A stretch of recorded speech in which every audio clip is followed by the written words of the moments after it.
सुना कि आप स्टेट टॉप कर जी। गए, तो आप कैसी फीलिंग थी, क्या उस समय लग रहा था? तो बहुत अच्छा लग रहा था, हमको विश्वास भी नहीं था कि हम टॉप करेंगे। टॉप 10 में आने के लिए तो पूरा मतलब ये था, लेकिन टॉप कर गए, ये बहुत बड़ी बात है। तो आप तो 10th के एग्जाम में भी आप टॉप किए थे। यस सर, स्कूल टॉपर बने थे सर, डिस्ट्रिक्ट टॉपर से कुछ ही अंकों से पीछे रह गए थे। उस वक्त मेरे भाई ने टॉप किया था, तो उनसे भी प्रेरणा मिली सर कि अब हम भी टॉप कर सकते हैं। तो आगे बहुत मेहनत की इसीलिए। तो जैसे इस वीडियो को बहुत सारे लोग देखेंगे तो वो जानना चाहेंगे कि नेहा ऐसा क्या करती थी जिसकी वजह से उसको इतने अच्छे अंक आए और वो स्टेट टॉपर बन गई। आप क्या करते थे? स्पेशली पढ़ाई के बारे में पूछ रहा हूँ। सर हम जी। सर हम पढ़ाई के लिए सबसे पहले रूटीन बनाते थे और उसी रूटीन को फॉलो करते थे जी। और उसी के अनुसार पढ़ते थे, ज्यादा मेहनत करते थे सर। अच्छा, क्या कितना देर आप पढ़ते थे स्कूल के अलावा? सर स्कूल के अलावा हम घर पर 7 से 8 घंटे पढ़ाई करते थे। 7 से 8 घंटे पढ़ाई करते थे। एक चीज अब मैं जानना चाहूंगा कि आप थोड़ा सा अपने जी। परिवार के बारे में बताएं कि आप केवल पढ़ाई करने का एक अच्छा माहौल मिला, तो उसके पीछे आपको किन से सबसे ज्यादा प्रेरणा मिली कि हाँ तुम अच्छे से पढ़ो, हम तुमको सपोर्ट करेंगे टाइप का, ये सबसे ज्यादा किसने आपको सपोर्ट किया? जी, मेरे चाचा जी ने सपोर्ट किया, वो एक टीचर हैं, तो वो बहुत सारा हेल्प किए आगे बढ़ने के हम्म। लिए, आगे पढ़ने के लिए। जब रिजल्ट देखे मैट्रिक में तो बहुत अच्छा रहा, तो हम्म। इससे और हम लोग को हिम्मत दिए और परिवार मैं का पूरा सपोर्ट रहा। चाचा जी का नाम भी थोड़ा बताएं लोगों को ताकि पता चले। जी, श्री जय प्रकाश गिरी। जी।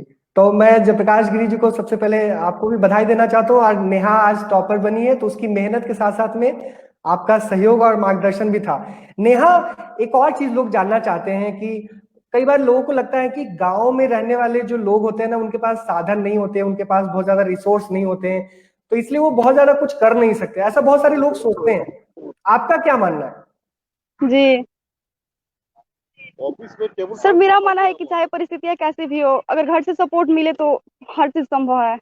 और हमारे गांव में इतना अच्छा विद्यालय है, तो यहाँ से हम्म। बहुत सपोर्ट मिला और नजदीक है हम लोग के गांव से। हम्म।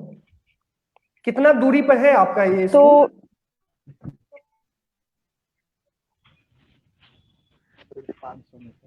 ज्यादा नहीं, करीब 500 मीटर दूरी पर है, हम लोग पैदल ही आ जाते हैं यहाँ पे। अच्छा, एक चीज और पूछना चाहते थे कि नेहा, आपकी जी मेहनत थी, चाचा जी ने भी सपोर्ट किया, और भी सारे, स्कूल का कितना आप योगदान समझते हैं, आपके शिक्षक शिक्षक ने कितना मेहनत किया, और उसको कैसे देखते हैं आप? तो ये स्कूल ने बहुत मेहनत की सर। यहाँ के जो हमारे प्रिंसिपल सर संजय सर है, हम्म। वो केवल हम ही नहीं, हर एक बच्चों को प्रेरित करते हैं आगे बढ़ने के लिए। और सर यहाँ पे सुविधा बहुत पहले से बेहतर है। यहाँ तक कि सर हम्म। हम लोग को स्मार्ट क्लासेस से भी बहुत सारा सुविधा मिली है। हम्म। तो उस स्मार्ट क्लास ने बस कैसे आपको पढ़ने में मदद की? सर, जैसे हम लोग क्लास में बैठते थे और पढ़ाई के दौरान अगर कुछ बातें समझ में नहीं आती, तो हमारे सर के द्वारा हम लोग स्मार्ट क्लास में जाते थे और उस क्वेश्चन को सॉल्व करा देते थे लोग, अच्छा, इस प्रकार से। बढ़िया। बताएंगे कि स्कूल में कौन कौन सी एक्टिविटी आपको सबसे ज्यादा पसंद आती थी और लगता था कि ये तो हमारे ही स्कूल में होता है, दूसरे स्कूलों में नहीं होता? सर एक चीज थी यहाँ पे, एक बार सर ने, संजय सर ने क्रिकेट टूर्नामेंट का आयोजन किया था स्कूल में। तो जी। सर वो एक नया था, क्योंकि गोपालगंज में अभी जितने भी स्कूल में को जानते हैं, वहां तक आज तक लड़कियों के लिए क्रिकेट टूर्नामेंट का आयोजन नहीं हुआ था, यहाँ पर हुआ। तो सर ये सबसे अलग था, तो सर बहुत अच्छा लगा था। अच्छा, और स्कूल में और क्या चीजें जी स्पेशल होती है जो जिससे लगा कि हाँ हमारा पढ़ने लिखने का भी काम आसान होता है, और साथ साथ में बाकी जी चीजें जो बता रहे थे ना कि आपकी बोलने की व्यक्तित्व विकास भी होता है, तो वो और क्या गतिविधियां चलती हैं? तो और यहाँ पे हाँ बोलिए, आवाज आ रही है। सर यहाँ पे फुटबॉल का भी आयोजन होता था। और सर जो हमारे टीचर है वो एक साथ बैठाकर और सर सांस्कृतिक बातें, नैतिक बातें, ये सारी बातें बताया करते थे। तो हम्म। ये सर एक बहुत महत्वपूर्ण था हम सबके लिए। सर पढ़ाई के साथ साथ नैतिक बातों का भी हमने बहुत सारा अनुसरण किया इसके माध्यम से। जी जी। एक एक और चीज नेहा जी जानना चाहते थे कि आपके सबसे फेवरेट टीचर कौन है, मतलब प्रिंसिपल सर और जो हमारे मुकुल सर हैं उनके अलावा आपके कौन सबसे फेवरेट है और क्यों फेवरेट है?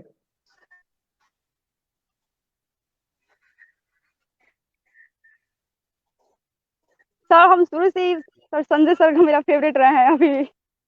अच्छा, उनके अलावा सर और कोई शुरू से फेवरेट नहीं है? वही हमारे क्लास टीचर हुआ करते थे, तो सर अच्छा, सर ऐसी बात नहीं है। तो सर संजय ये जो मुकुल संजय सर जी है आपके ये मतलब फेवरेट आते क्यों थे है? तो सांस्कृतिक कार्यक्रम से भी बताया करते थे।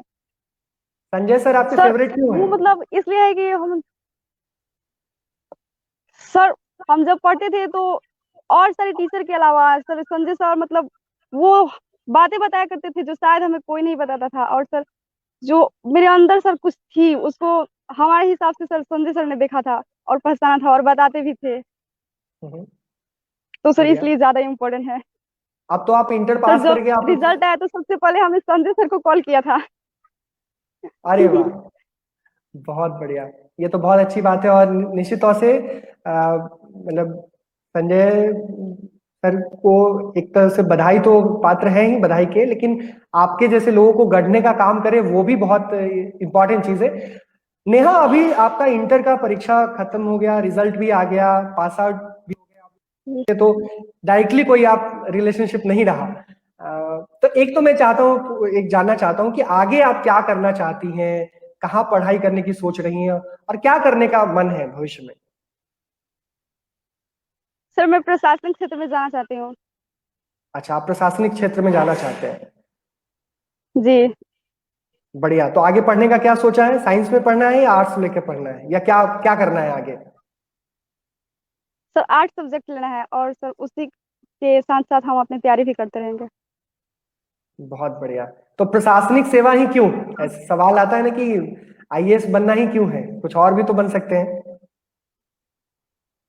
हाँ सर, ये एक ऐसा सर्विस है जिसके माध्यम से हम सर अपनी ड्यूटी के अलावा सामाजिक कार्यों को भी कर सकते हैं जो शायद किसी और में ज्यादा संभव नहीं हो पाता है। ये सारी बातें सर आकर्षित करती है सर। लगभग 40-45 किलोमीटर दूर था हमारे गांव से। 40-45 किलोमीटर दूर? तो फिर पहले तो फिर बेटियों के लिए तो बहुत मुश्किल रहता होगा। जी बहुत। वो पहले के जमाने में तो मतलब पढ़ती ही नहीं थी सब लड़कियां, अलाउ ही नहीं था पढ़ने के लिए क्योंकि जी। स्कूल दूर था। हम्म। सर ये यहाँ से 1 से 8 तक पढ़ाई होती थी तो यहाँ पर बहुत सी लड़कियां पढ़ी, फिर भी उसमें हम्म। सबको अलाउ नहीं था। कुछ एक लड़कियां थी जो 1 से 8 तक पढ़ पाई। हम्म। लेकिन हमारे लिए यह बहुत बड़ी बात है कि हम लोग के समय हमारे सर ये हो गया एक सर 9th से लेकर 12th तक इसमें पढ़ाई होती है तो बहुत बड़ा ये रहा। बिल्कुल। अगर ये स्कूल नहीं रहता तो शायद आपकी पढ़ाई नहीं हो पाती और फिर हमारे जी स्टेट को, बिल्कुल। हमारे देश को आपके जैसे बच्चियां नहीं मिल पाती। आपको क्या लगता है कि आपकी जैसी बेटियों के लिए समाज को क्या करना चाहिए, मतलब कि बेटियां खूब पढ़े और खूब आगे बढ़ के हम सबका गौरव बढ़ाएं? क्या लगता है, क्या कुछ चीजें हैं जो आप शेयर करना चाहती हैं? सर एक चीज है, अगर जो लड़की पढ़ाई के प्रति उसका ये है कि हाँ हमें पढ़ना है तो उसको सर हम्म। मौका देना चाहिए, उसमें विश्वास हम्म। करना चाहिए। बिल्कुल।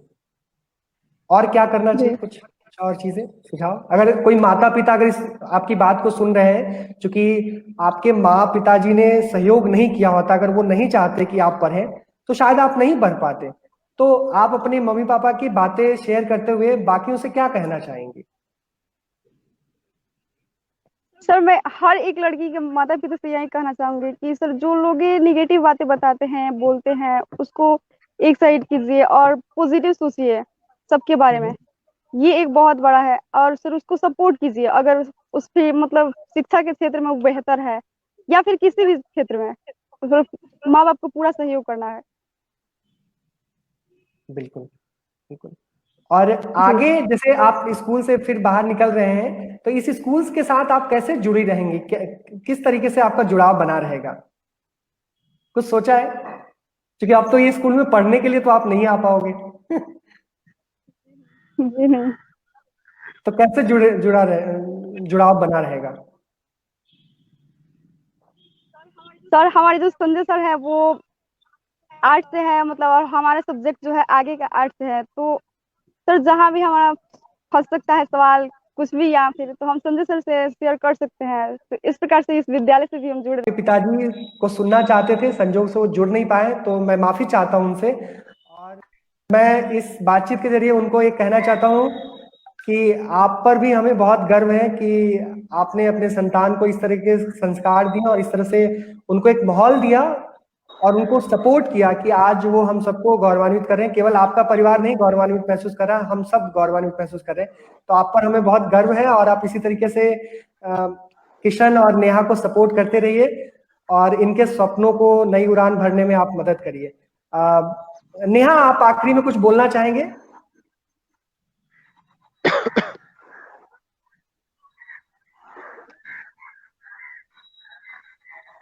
कुछ कहना चाहते हैं? कैसा लगा आपको आज की बातचीत? ये सर बहुत अच्छा लगा सर। इसके माध्यम से सर जो लोग ये सोचते हैं कि मतलब लड़कियां कुछ नहीं कर सकती हैं, उनके लिए थोड़ा सा ये पॉजिटिव रहा, और सर आगे बढ़ने के लिए थोड़ा सा और सपोर्ट मिलेगा पूरा। बिल्कुल, आपको किसी भी तरह के सपोर्ट चाहिए जरूर हमें बताएं, और आपके बीच में ही बहुत सारे लोग हैं जो आपको सपोर्ट करेंगे। फिर भी अगर लगता है, और मेरी अपील होगी अगर ये वीडियो किसी के पास जाता है, कोई सुने देखे जो बिहार से जुड़े आईएएस है या बिहार के बाहर है, मैं उनसे निवेदन करूंगा कि नेहा के जो आईएएस बनने का स्वप्न है उसको पूरा करने के लिए आप उनके मेंटर बनिए। और मैं अपील करूंगा कि अगर किसी आईएएस तक बातें पहुंचती हैं तो नेहा को सेल्फलेसली आप आगे आए और नेहा कैसे आईएएस बन सकती है आप अभी से इसको ग्रूमिंग करने में उसको सपोर्ट करिए। अब मैं उम्मीद करता हूं कि निश्चित तौर से कोई ना कोई आगे आएंगे।